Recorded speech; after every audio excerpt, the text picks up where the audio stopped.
कर दीजिए दस्तखत, कोई बात नहीं। आप लोग की मजबूरी है, आप लोग को कहा गया दस्तखत करने, तो उसमें क्या है। अब जब सब आप ही लोग को जिम्मा दे दिया गया कि फॉर्म भरते जाइए, दस्तखत करते जाइए, दबाव बनाया गया है जिला प्रशासन या निर्वाचन अधिकारी की तरफ से कि बस सादे फॉर्म पे किसी वोटर के पास गए चाहे नहीं गए, नाम नहीं लिखा हुआ है, मतलब ऊपर जो चुनाव आयोग का है, और उसके बाद सब अधूरा भरा हुआ, कुछ भी सारे कॉलम खाली, पीछे कोई सिग्नेचर नहीं है, तो सामने है और ये फॉर्म भर रहे हैं, बस कुछ नहीं कर रहे हैं, जो दिखा उतना ही किया। क्या शुभ नाम है आपका। अरे आप कौन हैं? हम कुछ नहीं है। வாக்காளர் பட்டியல் பரிசீலனை அப்படின்னோம்னா சோதனைனா என்ன அர்த்தம்? இந்த பூத் லெவல் ஆபீசர்ன்றவங்க ஒரு வீட்டுக்கும் போய் வீட்டுல இருக்கிறவங்க எல்லாம் அழைச்சு யார் யாரோடைய வாக்காளர் பட்டியல் அவங்க பேர் இடம் பெற்றிருக்குது, யார் இல்ல, இல்லாததுல போனவங்க எங்க போயிட்டாங்க, காலி பண்ணிட்டு போயிட்டாங்களா, இறந்து போயிட்டாங்களா, புதுசா 18 வயசானவங்க யாரு அப்படின்னு பார்த்து அவங்களுடைய பேரை குறிப்பிட்டு எனுமரேஷன் ஃபார்ம்ல ஃபில்அப் பண்ணி சேர்த்துக்கிட்டு அந்த எனுமரேஷன் ஃபார்ம்ல ஒரு காப்பி அவங்க கிட்ட கொடுக்கணும், ஒரு காப்பி இவங்க வச்சுக்கணும். இங்க பாத்தீங்கன்னா இந்த காணொலியில் நீங்க பாக்குறீங்க உட்கார்ந்து எழுதிட்டு இருக்கிறாங்க அவங்க. இந்த கட்சிகள் எல்லாம் உள்கட்சி தேர்தல் என்ன பண்ணுவாங்க, அவங்க உறுப்பினர்கள் போலி உறுப்பினர் சேர்க்கை இருக்கு இல்லையா, அதை பண்ணுவாங்க. இப்படிதான் உட்காந்துட்டு கடன்னு போட்டு அவங்க கையெழுத்து போடுவாங்க, அப்புறம் வேற ஒரு பேனா எடுப்பாங்க, அது இது பண்ணுவாங்க, அப்புறம் கருப்பு மை பேனா எடுப்பாங்க, இப்படிலாம் செய்வாங்களா. அதே மாதிரி என்ன மராட்டியத்துல பண்ணாங்க, தேர்தல் ஆணையத்துக்காக பிஜேபி என்ன பண்ணிச்சோ இங்க பிஜேபிக்காக தேர்தல் ஆணையமே ஆளை வச்சு பண்ணுது, அரசு ஊழியர்கள் வச்சு பண்ணுது. எலக்ட்ரானிக் ஓட்டிங் மிஷின் வந்துட்ட உடனே பூத் கேப்சரிங் நடக்காது அப்படின்னு இங்க பாருங்க என்ன கேப்சரிங் நடக்குதுன்னு. வாக்காளரையே சேர்க்கிறாங்க, இல்லாத வாக்காளர். இதேதான் ராகுல் காந்தி கேட்டார்.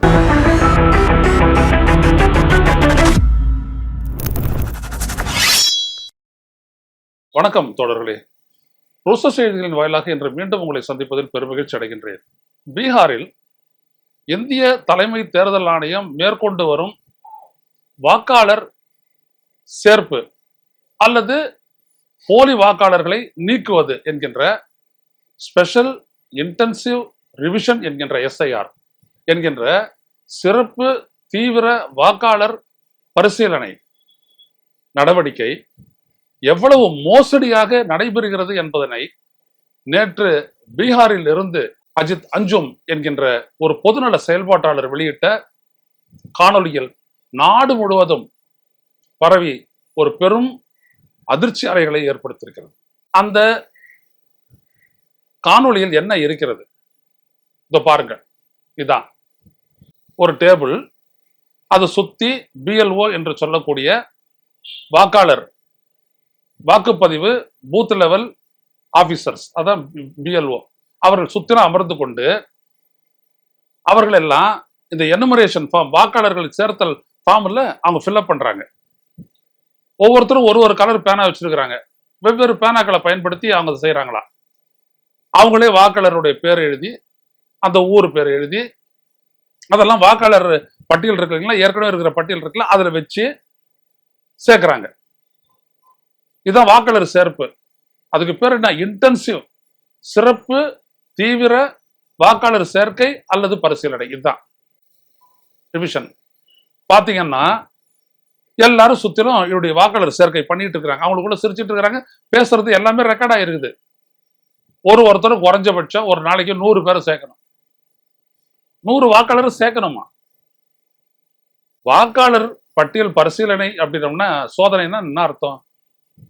இந்த பூத் லெவல் ஆபீசர்ன்றவங்க ஒரு வீட்டுக்கும் போய் வீட்டுல இருக்கிறவங்க எல்லாம் அழைச்சு யார் யாரோடைய வாக்காளர் பட்டியல் அவங்க பேர் இடம் பெற்றிருக்குது, யார் இல்ல, இல்லாததுல போனவங்க எங்க போயிட்டாங்க, காலி பண்ணிட்டு போயிட்டாங்களா, இறந்து போயிட்டாங்களா, புதுசா 18 வயசானவங்க யாரு அப்படின்னு பார்த்து அவங்களுடைய பேரை குறிப்பிட்டு எனுமரேஷன் ஃபார்ம்ல ஃபில்அப் பண்ணி சேர்த்துக்கிட்டு அந்த எனுமரேஷன் ஃபார்ம்ல ஒரு காப்பி அவங்க கிட்ட கொடுக்கணும், ஒரு காப்பி இவங்க வச்சுக்கணும்.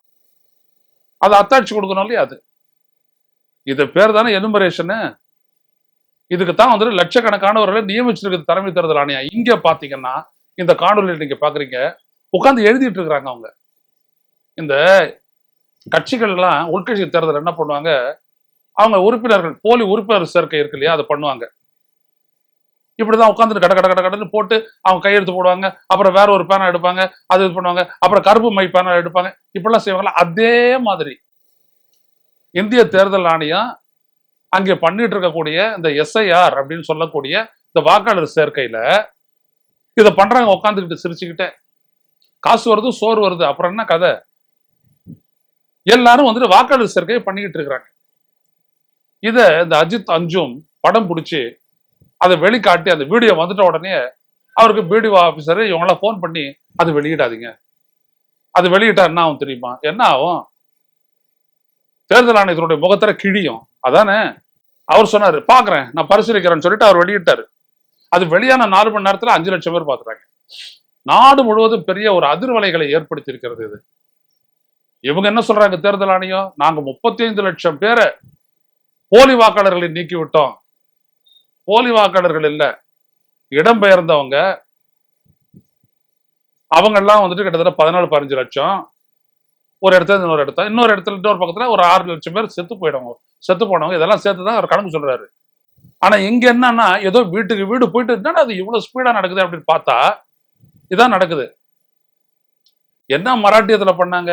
தேர்தல் ஆணையத்துக்காக பிஜேபி என்ன பண்ணிச்சோ, இங்க பிஜேபிக்காக தேர்தல் ஆணையமே ஆளை வச்சு பண்ணுது, அரசு ஊழியர்களை வச்சு பண்ணுது.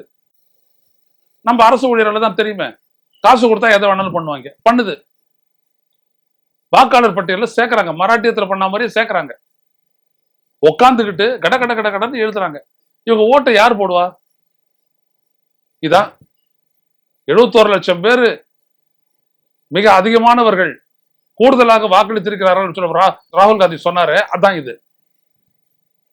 இப்ப இந்த போலி வாக்காளர்கள் வந்து ஒருத்தனும் 100 பேரை ஒவ்வொரு நாளும் சேர்க்கணும்னா இது வரைக்கும் எவ்வளவு சேர்த்திருப்பாங்க பாருங்க. இன்னைக்கு தேர்தல் ஆணையம் சொல்லுது, வெறும் ஒரு 6.56% பேர் தான் இன்னும் தங்களுடைய எனுமரேஷன் அந்த ஃபார்மை கொடுக்கல, வாக்காளர்கள் தங்களை சேர்த்துக்க சொல்லி கொடுக்கணும். மொத்தம் எல்லாரும் கொடுத்துட்டாங்களாம். 7,86 லட்சம் பேர்ல எல்லாரும் கொடுத்துட்டாங்க. வெறும் ஒரு 6% பேர் தான், 8,48 ஒரு 48 லட்சம் பேர் தான் கொடுக்கணுமா, மத்த எல்லாம் கொடுத்துட்டாங்களாம். என்ன கூத்துறாங்க, எப்படி செய்யறாங்க பாருங்க. உங்களுக்கு ஹிந்தி தெரிஞ்சதுன்னா இந்த வீடியோவை கட்டாயம் பாருங்க. அது தாஞ்சு பேசுறது ஃபுல்லா பாருங்க, எப்படி பண்ணிருக்காங்கன்ட்டு. அவர் ஒன்றும் சும்மா இல்ல, பெரிய மிரட்டுகள்லாம் உள்ளா இருக்கிறாரு. நீங்க பாத்தீங்கன்னா அவர் மேல வழக்கெல்லாம் போட்டிருக்கிறாங்க, எஃப்ஐஆர் எல்லாம் பதிவு பண்ணிருக்கிறாங்க. அதுல நீங்க பாத்தீங்க அப்படின்னம்னா, ஏற்கனவே ஒரு ஜூலை 12ஆம் தேதி ஒரு வீடியோ வெளியிட்டிருக்கிறாரு. எப்படி இவங்க பண்ணிட்டு இருக்கிறாங்க, எவ்வளவு அயோக்கியத்தனமான ஒரு ப்ராசஸ் நடந்துட்டு இருக்குது அப்படின்றத போட்டிருக்கிறாங்க. அதுல வந்துட்டு பாத்தீங்க அப்படின்னம்னா, அவருக்கு எழுப்புற கேள்வி என்ன, 2025 தேர்தல் நடக்குது, இது 2024 தொடங்கி இருக்கலாமே, ஏன் 2025 அதுவும் 6 மாசத்துக்கு அப்புறம் தொடங்குறீங்க, ஏன் இந்த மாதிரி நெருக்கடியா செய்யறீங்க அப்படின்னு கேட்டது மட்டும் இல்ல. இதுல ஒரு அதிகாரி, பிளாக் டெவலப்மெண்ட் ஆபீசர் ஹரிஓம் சரண் அப்படின்றவரு ஒருத்தர் வந்து ரெசிக்னேஷனே கொடுத்துட்டு போயிட்டாரு. ஏன்னா அவ்வளவு ப்ரெஷர் கொடுக்குறாங்களாம். சரி சீக்கிரம் முடி அப்படின்னு சொல்லிட்டு பண்ணதுனால அங்க இருக்கக்கூடிய எஸ்டிஎம் ஸ்பெஷல் டிஸ்ட்ரிக்ட் மேஜிஸ்ட்ரேட் இருக்காரு இல்லைங்களா, அவரு மிரட்டதுனால பிடிஓ ஆபீசர் அதாவது வேலையை விட்டு போயிட்டாரு. இவரு அந்த இடத்துல நீங்க பாத்தீங்க அப்படின்னம்னா, இவர் மேல என்ன வழக்கு, ஒரு booth level officer Mohammed Ansarul Haque அப்படின்றவர் இவர் மிரட்டினாராம். இவர் மேல வழக்கு. ஒண்ணும் இல்ல, கேள்வி கேட்டிருப்பாரு. அதான் அவர் சொல்றாரு, கேள்வி கேட்டதெல்லாம் வந்துட்டு எப்படி ஒரு குற்றச்செயல் ஆகும் அப்படின்னு அவர் சொல்றாரு. இந்த மாதிரி நீங்க பாத்தீங்க அப்படின்னம்னா ஏகப்பட்ட இது இவர் மேல அரசாங்கத்துக்கு காண்டாயிட்டாங்கன்றாங்களா, அந்த மாதிரி அதற்கு எதிர்த்து நின்று இவர் இதை எக்ஸ்போஸ் பண்றாரு. பாருங்க எப்படி நடக்குதுன்ட்டு. ஆனா நம்பருக்கு இவருடைய ஆங்கில பத்திரிகைகள் இன்னும் நல்லதான் பண்ணாங்க. எப்படிலாம் இந்த டேட்டா வந்துட்டு கலெக்ட் பண்றதுல இருக்கக்கூடிய டிஃபிகல்டிஸ், சிரமங்களை சொன்னாங்க. காரணம் என்ன, பீகார் மாநிலத்துல 2004 படி பாத்தீங்க அப்படின்னம்னா பிறப்பு அப்படின்றது வெறும் 16.9% தான் பதிவாயிருக்கு. அப்புறம் எல்லாருக்கும் பிறப்பு சான்றிதழ் எந்த அடிப்படையில் கொடுக்கும் அரசு? தாசில்தார் அலுவலகம் எப்படி கொடுக்கும்? ரெஜிஸ்டரே ஆகலையே. ஆனா இவங்களாம் தான் வந்துட்டு 24 தேர்தலே ஓட்டு போட்டிருக்காங்க. அப்போ என்ன நடக்குது அப்படின்னம்னா, எல்லாருக்கும் தெரியும் இது வரைக்கும் அங்க வந்த சர்வே அது இது மக்களுடைய மனநிலை எல்லாம். முதல்ல இந்த பிஜேபி, இந்த ஜனதாதள் நிதிஷ்குமாரனுடைய அந்த ஜனதா பார்ட்டி இவங்க 2 பேரையும் முதல்ல ஆட்சியை விட்டு தூக்கணும்னு மக்கள் முடிவு எடுத்துட்டாங்க. மோடியும் போயிட்டு ஒரு 5-6 முறை பேசி பார்த்தாரு, ஒன்றும் நடக்கல, ஒன்றும் மாறல, மக்கள் ஏமாறல. அதனால என்ன அப்படின்னம்னா, மராட்டியத்துல பண்ணோம் இல்லைங்களா, அதே மாதிரி இங்க பண்ணிடுவோம். என்ன பண்றது, வாக்காளர் பட்டியல நிறைய பேரை சேர்க்கணும். அதுக்காக தேர்தல் ஆணையத்தை வச்சுதான் உருவாக்கப்பட்ட ஒரு சூழ்ச்சி தான் இந்த SIR. தெளிவா சொல்ற சூழ்ச்சி.